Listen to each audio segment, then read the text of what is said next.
Good morning. This is Bill Blatchford, Mornings with Bill.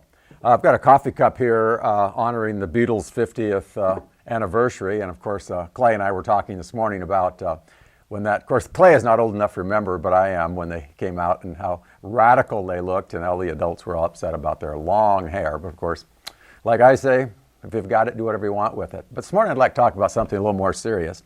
And it's the fastest growth strategy of a practice. You know, I'm constantly asked, what is the best way to grow a practice quickly? And there are all kinds of things you can do, but the number one thing is simply purchase another practice. And right now we have all these baby boomers, approximately 6,000 of them, retiring each year. Now we had a little bit of a hiatus from that because these people's portfolio wasn't quite big enough, and so they hung on to their practices.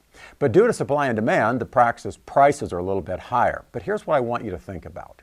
Where else could you spend the money and get a guaranteed rate of return? In other words, you'll guaranteed several hundred patients. Now, here's what happens. We'll take a look at a practice, and for example, my daughter is doing this right now, so how's that for an endorsement? We're buying a practice, she's buying the practice, roughly of a doctor doing roughly $500,000 a year. So do the math with me. So she adds the patients, $500,000 in production per year. These patients will move to her office. Everybody's so concerned that maybe we'll lose a few of those patients, and we will.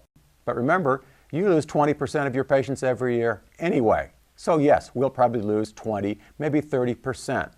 But we have done somewhere between 100 and 200 of these transitions like this. And I can tell you, we always outproduce the selling doctor in the first year. Now that's just the first year. But here's how the math works. The only additional expenses you have is, number one, you have your team. All right, that's 20%. You have lab, which is 10%. Supplies, which is 5%, for a total of 35% is the only increase on your expenses of that $500,000.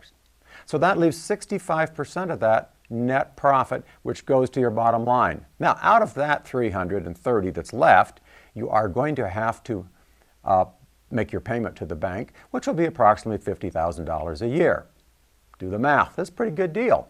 What it does, it brings in a whole bunch of patients, and you and your hygienist take a fresh look at them, and it's absolutely amazing. And it goes on and on and on. It's one of those gifts that keeps on giving. So if you have any questions about that, tweet me at Blatchford.